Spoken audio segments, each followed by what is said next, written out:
Urdu zone 24 کی جانب سے سلام۔ آپ جہاں کہیں بھی ہیں خوش رہیں، کامیابیاں سمیٹیں اور خوشیاں بانٹیں۔ بڑھتے ہیں میگا ایپیسوڈ 9 کی طرف۔ نہیں میم، میں یہ نہیں لے سکتا، ساغم نے وہ لفافہ ٹیبل پر رکھتے ہوئے کہا تو اس کی بات پر وہ لڑکی اسے جواب دیے بغیر خاموشی سے اپنا لیپ ٹاپ اٹھا کر روم سے باہر نکل گئی۔ ساغم اسے باہر جاتے ہوئے دیکھ کر حیرانگی سے اس لفافے کو اٹھا کر اس کے پیچھے اس روم سے باہر نکلا۔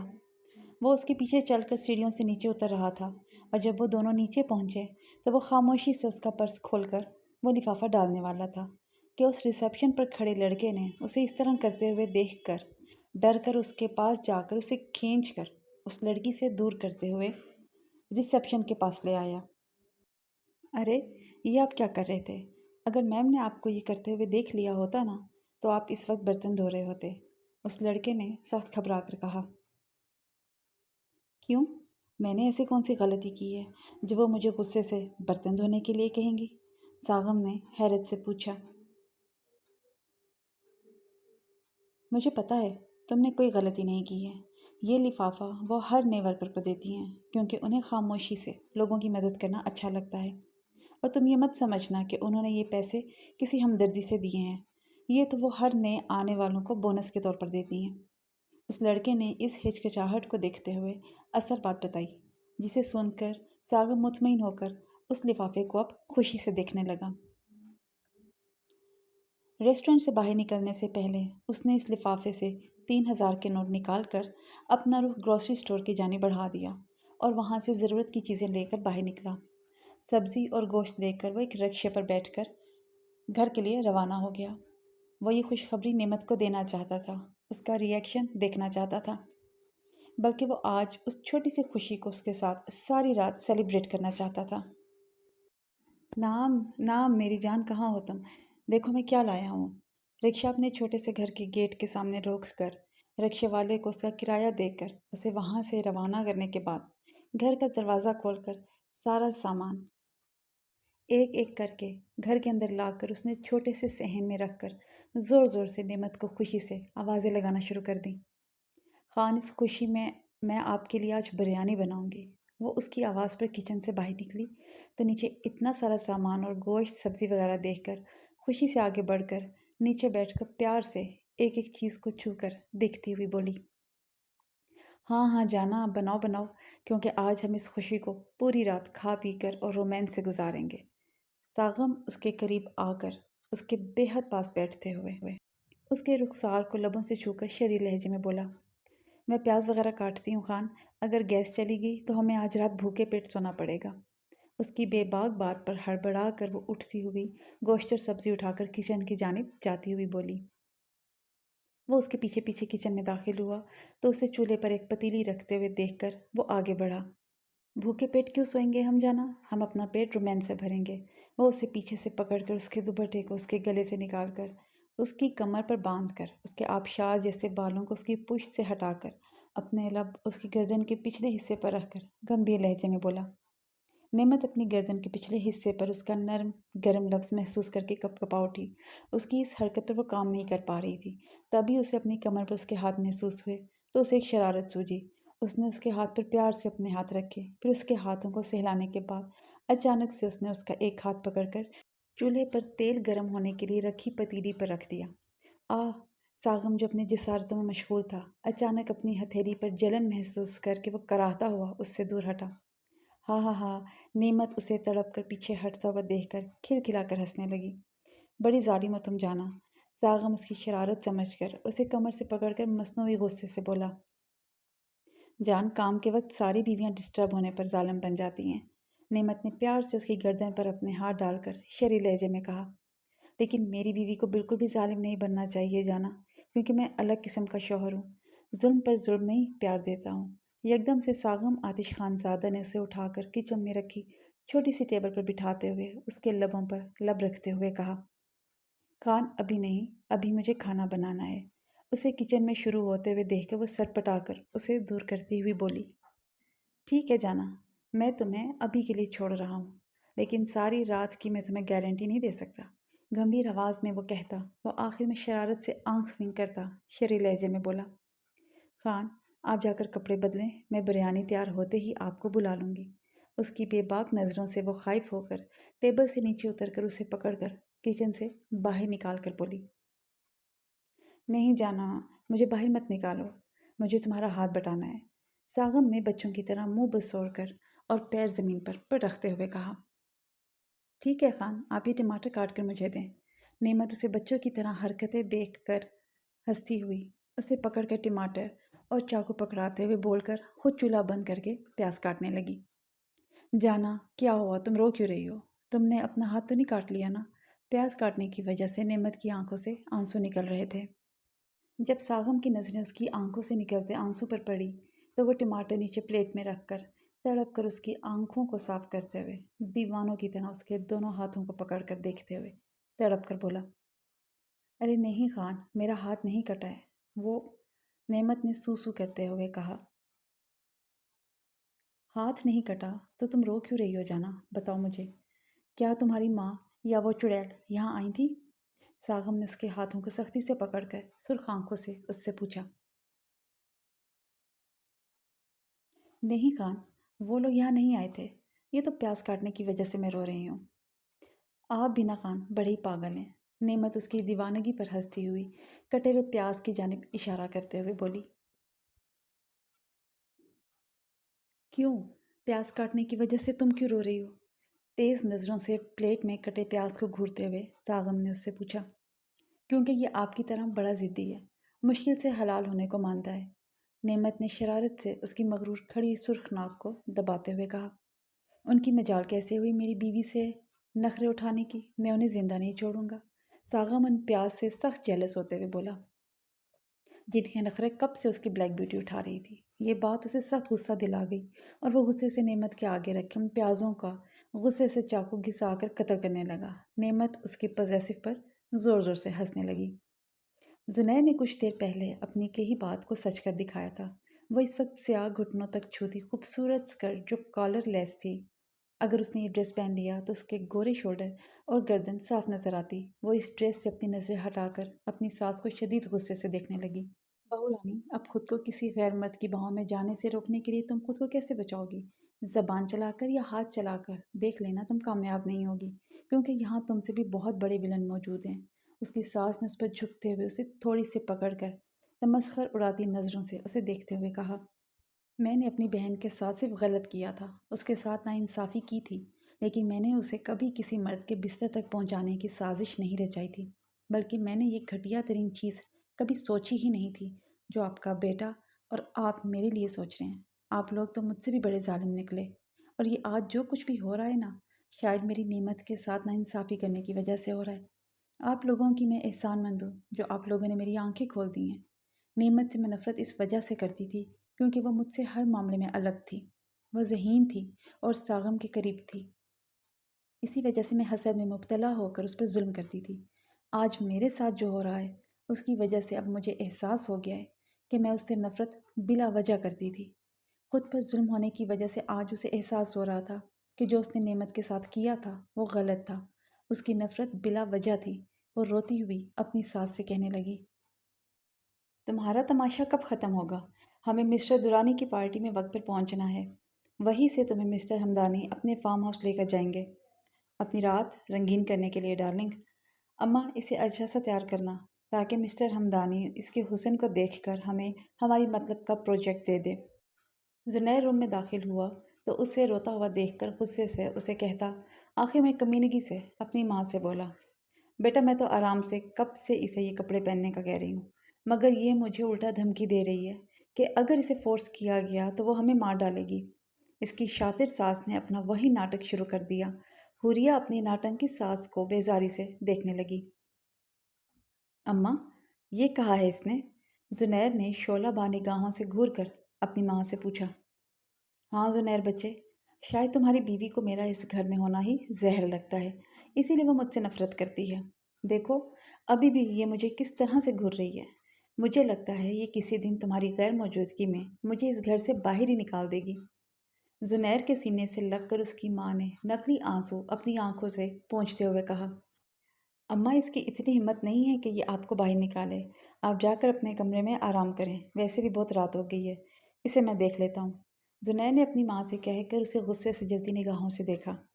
بہت اکڑ ہے نا تم میں۔ اپنی ماں کے جانے کے بعد زنیر نے دروازہ بند کر کے اپنے قدم اس کی جانب بڑھاتے ہوئے سرد مہری سے کہا، ہاں ہے مجھ میں بہت زیادہ اکڑ۔ تو کیا کر لو گے تم ذلیل انسان؟ مجھے مارو گے؟ نہیں، تم میں تو مجھے مارنے کی ہمت ہے ہی نہیں۔ کیونکہ اگر تم مجھے مارو گے تو تم کسے اپنے ساتھی کاروباری مردوں کی رکھیل بنا کر پروجیکٹ کما سکو گے؟ اسے اپنے قریب آتا ہوا دیکھ کر حوریہ نے قدم پیچھے لے جاتے ہوئے تیکھے لہجے میں کہا، بہت گرمی ہے نا تمہارے اندر، فکر مت کرو، میں نہیں تمہارا وہ نیا عاشق آج رات اتار لے گا۔ بس میری جان تم خاموشی سے جا کر یہ خوبصورت سا ڈریس پہن کر آ جاؤ۔ زنیر اس کی بات پر کمینگی سے ہنس کر کچھ قدم کے فاصلے پر کھڑی اپنی ہوشربا بیوی کو اس کی نازک کمر سے پکڑ کر اپنے قریب کرتے ہوئے خباثت سے بیڈ پر رکھے اس چھوٹے سے ڈریس کی طرف اشارہ کرتے ہوئے بولا، میں مرنا پسند کروں گی لیکن یہ تمہارا گھٹیا ترین ڈریس پہننا نہیں۔ حوریہ اس کے حصار کو توڑنے کی کوشش میں پسینے میں شرابور ہو گئی، مگر وہ پھر بھی اس کمینے کی باہوں سے خود کو چھڑا نہیں پا رہی تھی۔ وہ اس کی بکواس پر ناگواری سے اس بیہودہ ڈریس کو دیکھتی ہوئی بولی، ڈارلنگ واقعی میں مجھے تمہارے مرنے سے بہت زیادہ فرق پڑے گا، اس لیے تمہاری اس بات کو میں سیریس لیتے ہوئے اب خود تمہیں یہ ڈریس پہناؤں گا۔ اسے دور دھکیل کر بیڈ پر رکھے ڈریس کو اٹھا کر سنجیدگی سے بول کر اس کی جانب بڑھا، میرے قریب مت آنا۔ حوریہ اسے ڈریس مٹھیوں میں جکڑ کر اپنے قریب آتا ہوا دیکھ کر خوفزدہ ہو کر پیچھے ہٹتی ہوئی بولی، اوکے نہیں آؤں گا، مگر تم خاموشی سے شاباش جا کر یہ ڈریس پہن کر آ جاؤ، ورنہ اگر تم نے ضد کی تو میں سچ میں یہ کام خود اپنے انداز میں کر لوں گا۔ تو پھر تمہارے اندر ہمدانی کے سامنے جانے کی بھی ہمت نہیں بچے گی جانم۔ زنیر اس کے قریب آ کر اس کی پیشانی سے اپنی پیشانی کو مس کرتے ہوئے اسے دھمکاتے ہوئے بولا۔ حوریہ اس کی دھمکی پر ڈر کر وہ ڈریس اس کے ہاتھ سے لے کر جلدی سے واش روم کی جانب بھاگی۔ زنیر اسے بھاگتا ہوا دیکھ کر زور سے کہکہا لگانے لگا، یہ پارٹی نہیں، ایسا لگ رہا تھا جیسے یہ ایک فحش فلم کا سین تھا جو اس کی نظروں کے آگے چل رہا تھا۔ اس چھوٹے سے ڈریس میں وہ اس وقت وہاں موجود عیاش مردوں کی ہوس بھری نظروں کی مرکز بنی ہوئی تھی۔ خود پر ان مردوں کی نظروں کو محسوس کر کے وہ خود کو ان کی نظروں سے چھپانے کے لیے اپنے سینے پر دونوں ہاتھ رکھے ہوئے تھی۔ اس وقت بھی وہ ایک کونے پر اکیلی کھڑی تھی، تبھی ایک ویٹر کو دیکھ کر اس کے دماغ میں ایک خیال آیا تو اس کے لبوں پر ایک قاتلانہ مسکراہٹ نے جگہ بنا لی۔ وہ اس ویٹر کو اپنے قریب بلا کر اس کے کان میں کچھ بولنے لگی۔ جب ویٹر کو اس کی بات سمجھ میں آئی تو وہ وکٹری کا نشان دکھا کر اسی کونے میں جا کر کھڑی ہو گئی۔ میڈم زیادہ ڈوز مت دینا ورنہ آپ پکڑی جائیں گی، اور میڈم آپ اس کام کے مجھے پیسے کب دیں گی؟ تھوڑی دیر بعد وہ ویٹر آ کر ایک بلیک چھوٹی سی کانچ کی شیشی اور ایک سرنج اسے پکڑاتے ہوئے آہستگی سے بولا، تم فکر مت کرو، میرا کام ہوتے ہی میں تمہیں تمہارے پیسے دے دوں گی۔ حوریہ نے زنیر یوسف خان کی جانب دیکھتے ہوئے جو سامنے مسٹر ہمدانی اور مسٹر درانی کے ساتھ کھڑا ہنس ہنس کر باتیں کر رہا تھا، وہ اسے سخت گھورتی ہوئی اس ویٹر سے اپنے اصلی سپاٹ لہجے میں بولی، یاد سے میڈم بھول مت جانا ورنہ میں اس کے بارے میں سب کو بتا دوں گا۔ ویٹر نے ڈرے بنا اس کے پرس کی جانب اشارہ کرتے ہوئے کہا جس میں اس نے وہ دونوں چیزیں ڈالی ہوئی تھیں، میں نے کہا نا جب میرا کام ہو جائے گا تو میں تمہیں تمہارے پیسے دے دوں گی۔ اب تم یہاں سے چلے جاؤ، اگر میرے شوہر کو شک ہو گیا نا تو میں تم پر الزام لگا دوں گی کہ تم نے مجھے ہراس کیا ہے۔ حوریہ نے اس ویٹر کی جانب غصے سے دیکھتے ہوئے اسے دھمکاتے ہوئے کہا۔ ویٹر اس کی دھمکی پر سخت گھبرا گیا اور ٹرے لے کر وہاں سے بھاگ گیا۔ یہ رہا آپ کا تحفہ مسٹر ہمدانی، اب آپ دونوں انجوائے کریں، میں چلتا ہوں۔ زنیر مسٹر ہمدانی کے ساتھ آ کر اسے درانی سے ملواتے ہوئے کمینگی سے آنکھ ونک کرتا اسے دھکا دینے والے انداز میں مسٹر ہمدانی کے قریب کرتا ہوا بولا۔ حوریہ چپتی نظروں سے اپنے کمینے شوہر کو دور جاتا ہوا دیکھ رہی تھی کہ اپنی بیوٹی بون پر ایک جلتا ہوا لمس محسوس کر کے وہ بری طرح سے چونکی۔ زنیر نے سچ کہا ہے بیوٹیفل لیڈی، تم واقعی سراہنے کے لائق ہو۔ مسٹر ہمدانی کے منہ سے شراب کی مہک آ رہی تھی، وہ اس مہک کی وجہ سے اس شخص سے گھن محسوس کرتی دور ہونے لگی، مگر اس ہوس پرست شخص کی گرفت اتنی بھی ڈھیلی نہیں تھی کہ وہ اس سے فرار حاصل کر سکے۔ مسٹر ہمدانی، آپ کیا یہیں کھڑے ہو کر میری تعریف کریں گے؟ اس وقت اسے اس شخص سے جان چھڑانا آسان نہیں لگ رہا تھا۔ وہ کچھ سوچ کر مسکرا کر اپنا نازک ہاتھ اس شخص کے سینے پر رکھ کر ایک ادا سے بولی، نہیں، بالکل بھی نہیں بیوٹیفل لیڈی۔ چلو ہم ایک خوبصورت سی جگہ پر جا کر آج پوری رات ایک دوسرے کی تعریف کرتے ہیں۔ مسٹر ہمدانی نے اس کے نرم سرخ و سفید رخساروں کو اپنی موٹی بھدی سیاہ انگلیوں سے چومتے ہوئے خباثت سے آنکھ ونگ کرتے ہوئے کہا، شور، کیوں نہیں؟ حوریہ زبردستی اپنے ہونٹوں پر سجائے مسکراہٹ سے بول کر اس کے بھدے سیاہ ہاتھ میں اپنے مومی سفید ہاتھ رکھ کر دوسرے ہاتھ سے مضبوطی سے اپنے پرس کو پکڑ کر اس کے ساتھ اس جگہ سے باہر نکلی۔ حوریہ کے نازک ہاتھ بری طرح سے لرز رہے تھے۔ اس نے اپنا پرس سختی سے پکڑا ہوا تھا۔ مسٹر درانی اسے اپنے فارم ہاؤس پر لایا تھا۔ اس وقت وہ دونوں ایک کمرے میں موجود تھے۔ بیوٹیفل لیڈی، وہاں کیوں بیٹھی ہو؟ یہاں آؤ، میرے قریب، میں تمہیں نزدیک سے دیکھنا چاہتا ہوں، محسوس کرنا چاہتا ہوں۔ مسٹر درانی شراب کے گھن بھرتا اس کے پاس پہنچ کر اسے کندھوں سے پکڑ کر کمینگی سے بولا، نہیں، میں یہیں ٹھیک ہوں۔ حوریہ یہاں تو بہت بہادری سے آئی تھی، مگر اب اس گھٹیا شخص کی باتیں اور حرکتوں کی وجہ سے وہ سخت خوف محسوس کر رہی تھی۔ تم ٹھیک ہو بیوٹیفل لیڈی؟ مگر میں بالکل بھی ٹھیک نہیں ہوں۔ کم آن بیبی، میرے قریب آؤ اور مجھے ساری رات خود کو پیار کرنے دو۔ مسٹر درانی نشے میں دھت تھا اور یہی بات حوریہ کی جان لے رہی تھی۔ وہ آنکھوں میں خوف لیے پیچھے ہٹنے لگی۔ بیبی، تم پیچھے کیوں ہٹ رہی ہو؟ پیچھے مت ہٹو، بلکہ یہاں میرے پاس آ کر میرے دل کو قرار دو۔ مجھے آج کی رات اپنے حسن کا عاشق بنا دو۔ مسٹر درانی کی اس ہیچ بات پر اس کی خوبصورت سبز آنکھوں سے آنسو گر کر اس کے رخسار پر پھیلنے لگے۔ وہ اپنا پرس کھولنے لگی۔ چٹاخ چٹاخ، سالی حرامزادی، بتا کیا چھپا کر لائی ہے؟ مجھے مارنے کے لیے؟ بتا ورنہ میں تجھے ساری زندگی اپنی رکھیل بنا کر رکھوں گا۔ سالی، منہ کھول کر جلدی سے بھگ کیا لائی ہے؟ مجھے اوپر پہنچانے کے لیے؟ بتا ورنہ میں تجھے ساری زندگی اٹھنے کے قابل نہیں چھوڑوں گا۔ وہ دھندلی آنکھوں سے پرس میں ہاتھ ڈال کر سرنج کو نکالنے لگی جو اس نے اس ویٹر سے منگوائی تھی۔ وہ نیچ انسان اسے اپنے پرس میں کچھ ڈھونڈتا ہوا دیکھ کر غصے سے آگے بڑھا اور اس کا پرس لے کر دور اچھالتے ہوئے نشے میں اسے ایک موٹی گالی دیتے ہوئے بالوں سے پکڑ کر سامنے بڑے سے بیڈ پر پٹک کر اس کے چہرے پر ایک زوردار تھپڑ رسید کرتے ہوئے اسے دھمکاتے ہوئے بول رہا تھا۔ تھپڑ سے اس کے نرم و ملائم لبوں کے کناروں سے خون نکل رہا تھا اور پھولوں جیسا چہرہ سوج گیا تھا، لیکن وہ درد کے باوجود بھی بے پرواہ لیٹی غصے سے اس نیچ انسان کو گھور رہی تھی۔ اس کے اس انداز پر اس نیچ انسان کو اور بھی زیادہ غصہ آیا تو اس نے اپنی پینٹ کی بیلٹ نکالی اور شدید غصے سے اس کی گردن پر بے دردی سے مار کر اسے ایک گندی گالی دینے لگا۔ بیلٹ اس کی سفید گردن پر پڑ کر اس کی گردن پر سرخ نشان بنا چکی تھی۔ حوریہ اپنی گردن پر درد محسوس کرتی چیخ کر اس نیچ انسان کو اپنے اوپر سے دھکا دے کر ہٹاتی ہوئی بیڈ سے نیچے اتری۔ سانسیں اس کیفیات میں اس کی متفرق ہو رہی تھیں۔ گرتی پڑتی وہ اپنے پرس تک پہنچی اور اندر سے سرنج نکال کر پراگندہ سانسوں کو سنبھالتی آنکھوں میں بے پناہ نفرت لیے پیچھے مڑی۔ وہ نیچ انسان جو بیڈ سے نیچے اتر کر اس کے قریب آ رہا تھا، اسے پیچھے مڑتا دیکھ کر وہ اسے ایک گندی بازاری گالی دیتے ہوئے غصے سے اس کی جانب لپکا۔ میں اتنی ارزہ نہیں ہوں جو تم جیسے نیچ ذات کو اپنا جسم فروخت کرنے دوں گی۔ میں تم جیسے نیچ حوث پرست انسان کو صرف موت دے سکتی ہوں، مزہ نہیں۔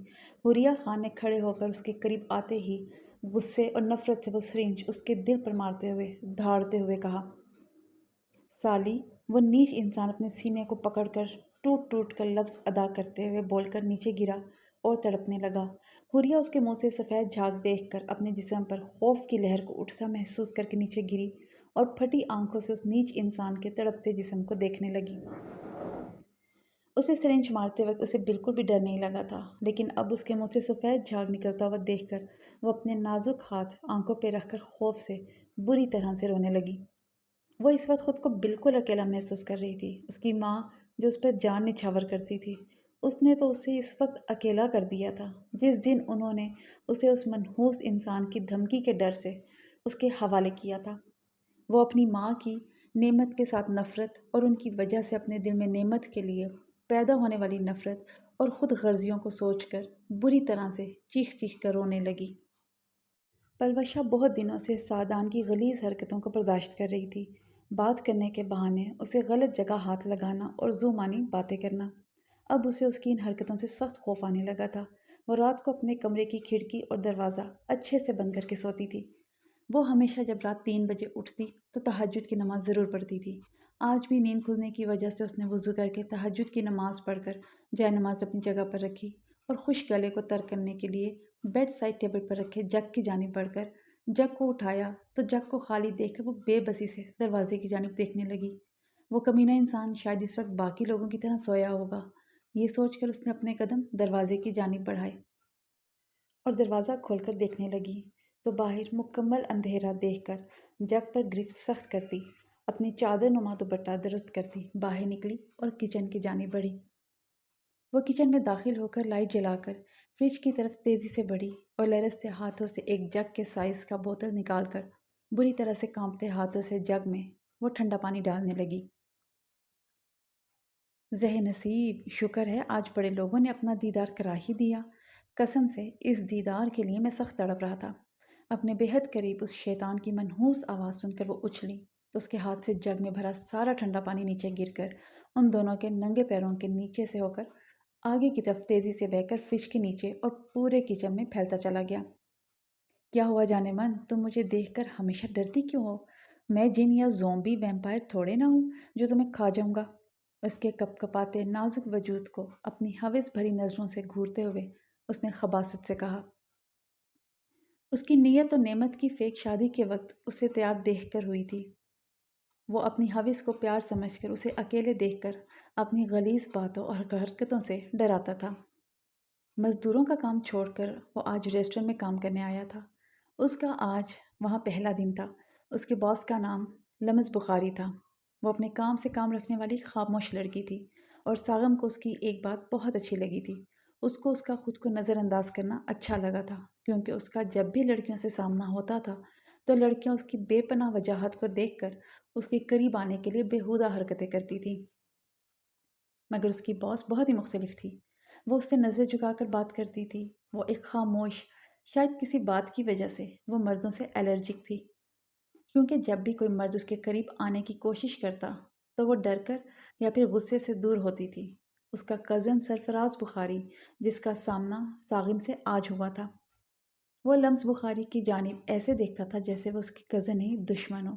اس کی حرکتوں کو نوٹ کر کے ساغم کو سمجھ آ گیا تھا کہ اس کی باس کا اس کے اس گھٹیا کزن سے خطرہ ہے۔ اس وقت ساغم ریسٹورنٹ کے سیاہ یونیفارم میں ملبوس وہاں موجود سبھی لڑکیوں کو اپنی وجاہت سے ہپناٹائز کر رہا تھا۔ اس کے مسکرانے کی وجہ سے اس کے دونوں گالوں پر پڑتے ڈمپل تو وہ سب لڑکیاں اپنی روح کو جسم سے جدا ہوتے ہوئے محسوس کر رہی تھیں۔ لمس بخاری اپنے کزن سرفراز بخاری کے ساتھ فیملی میٹنگ اٹینڈ کرنے کے لیے ریسٹورنٹ سے نکل رہی تھی۔ نیچرلی اس کی نظر ساغم پر پڑی تو وہ رک گئی۔